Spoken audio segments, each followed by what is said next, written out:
Welcome to Shark Movie Sunday, where every Sunday we're going to take a look at a random shark movie from around the world. Now, this series hasn't gotten off to a good start with a few dud films, but not today. Oh no, today's movie is something really special.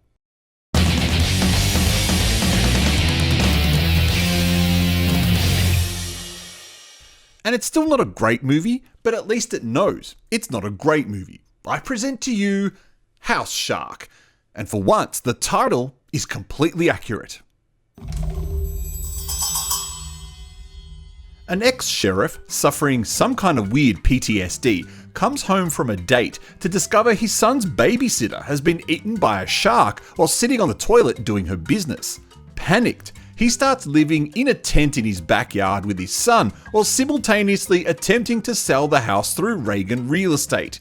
A house which he refuses to let people walk through as the shark is still in there. Well, his prediction comes true.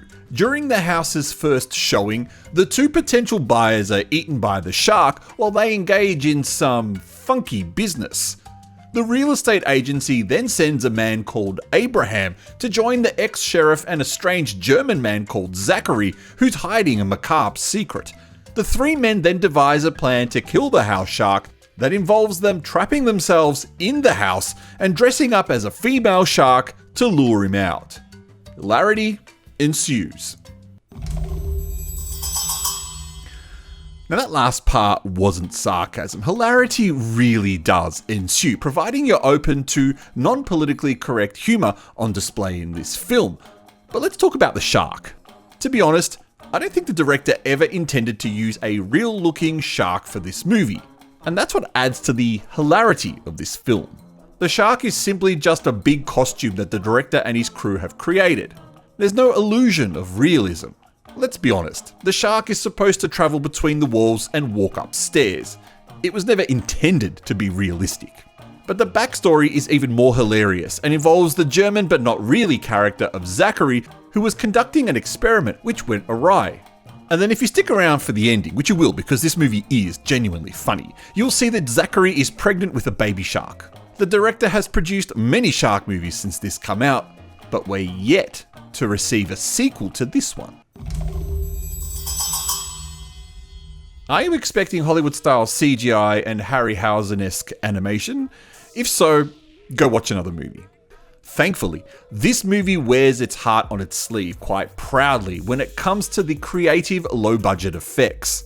On top of the shark costume, which is hilarious in its utter ridiculousness, it's the visual effects that add to the absolute charm of this movie. And honestly, if you don't find this movie charming, then that's on you. For a micro-budget movie, this movie has a lot of personality, even if it's goofy at times. Now, the best example I can give you is the so-called underwater scene at the end of the film. Quite frankly, when you don't have a budget to flood a set and shoot an authentic underwater scene, then what these guys did here is the next best thing. Well, maybe not the next best thing, but it was a great solution.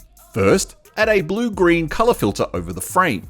Then add a nice wavy effect on the video that emulates water.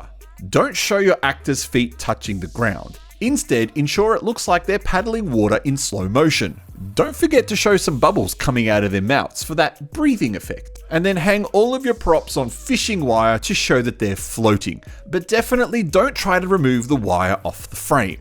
I have to admit, it's a genius micro-budget solution where the end result is both ludicrous and fabulous. Well done, team. There are other similar effects when the blood splurts are on the screen in the shark attack scenes, but they don't have the same creativity as this underwater scene. Also, I love the gun that Zachary uses, a plastic-ish toy gun with a CD stuck to it. I like that they tried. They really tried. The humor here, though, it's not for everyone. All the characters are named after US presidents, and there is what could be considered homophobic language. So if that's the kind of thing that offends you to the point where you're participating in cancel culture, then steer well clear of this film. There is one thing in the real estate office that had me in stitches. There's supposed to be a statue in the background of the founder of the estate agency. But instead of it being a mannequin or something similar, It's just one of the actors trying his hardest to stay as still as possible.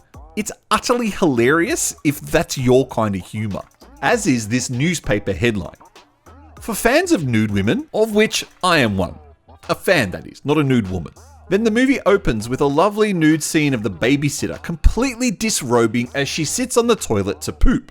Completely unneeded, but definitely welcomed. It's not every day you see nudity in a micro-budget movie that's not some alternative, heavily tattooed person. Unfortunately, that's the only nude scene in the movie, but it's enough. I like the main characters too. The acting is more than good enough for a movie like this, and even the overacting of Abraham and the Native Americans suits the film.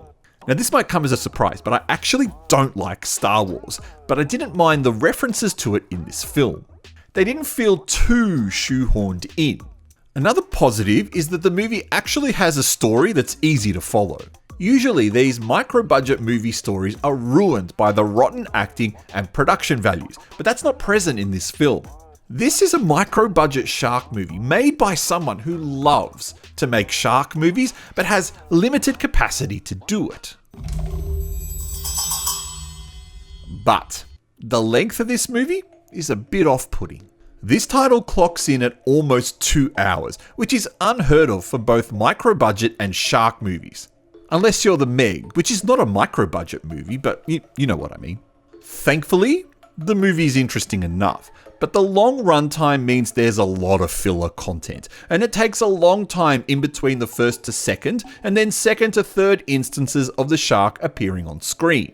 Now there's a lot of other things that you can pick on with a micro-budget title like this, but I'm not going to. Compared to the previous two movies we looked at, Cocaine Shark and Psycho Shark, this movie is a masterpiece, if I'm only comparing it to those two films. You kind of have to be in the mood to watch a silly shark movie to fully enjoy this one, but it's possible, and that makes this movie a fun experience. With ridiculousness all round and its ability to be fully self-aware and not take itself seriously at all, this movie is for someone with a sense of humour who doesn't walk around with a stick up its ass. Boring, stuffy people steer well clear of this one. There's too much fun here for someone like you. For you teenage boys, get this film in ya. I'm the Artie Dans. You are watching Shockmania. Thank you for tuning in to Shark Movie Sunday. Please tune in next week where we will look at, well, another shark movie. Otherwise, like, subscribe, and all that other jazz, and I will see you next Sunday.